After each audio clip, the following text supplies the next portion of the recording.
বিরোধিতা করে এসেছে তৃণমূল শুরু থেকেই। স্পেশাল ইন্টেন্সিভ রিভিশনের বিরোধিতা। এবার তৃণমূলের সমাবেশ এই উৎসবের মরশুম শেষ হয়ে গেলেই অর্থাৎ এই নভেম্বরের দ্বিতীয় বা তৃতীয় সপ্তাহে এই সমাবেশ হবে নেতা কর্মীদের নিয়ে।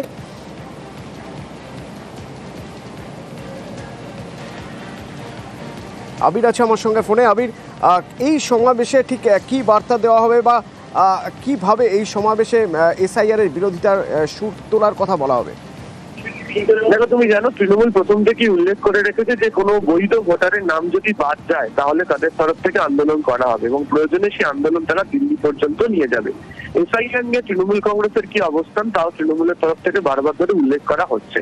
আর যেটা জানা যাচ্ছে যে তৃণমূল কংগ্রেসের অন্দরে চূড়ান্ত প্রস্তুতি শুরু হয়ে গিয়েছে। নভেম্বরের দ্বিতীয় বা তৃতীয় সপ্তাহে এই বিষয়ে একটি তারা সমাবেশ করবে। কলকাতাতে সেই সমাবেশ করার কথা এবং গোটা রাজ্য থেকে তৃণমূলের যে সমস্ত নেতা কর্মীরা রয়েছেন তারা প্রত্যেকে সেখানে হাজির থাকবে। এই সমাবেশ করার দুটো কারণ। প্রথমত হচ্ছে এসআইআর ইস্যুর প্রেক্ষিতে দাঁড়িয়ে কিভাবে দলের নেতা কর্মীরা বিভিন্ন ব্লকগুলিতে তাদের যে প্রস্তুতি চালাবেন।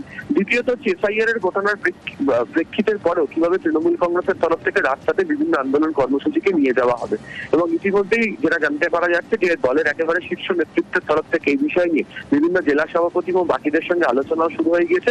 প্রথমে কথা ছিল যে 2রা নভেম্বর হয়তো এই সভাটি হবে, কিন্তু মাঠ পাওয়ার ক্ষেত্রে একটা অসুবিধা তৈরি হওয়ার কারণে সেটা সাময়িক পিছু হচ্ছে। দ্বিতীয় বা তৃতীয় সপ্তাহের শুরুতেই এই সভাটি হয়ে যাবে এবং এখান থেকেই মূলত হচ্ছে বিধানসভা নির্বাচন প্রেক্ষিতে দাঁড়িয়ে তৃণমূল কংগ্রেস কোন ইস্যুতে কিভাবে প্রচারে যাবে সেই সংক্রান্ত একটি বার্তাও থাকতে চলেছে। ধন্যবাদ।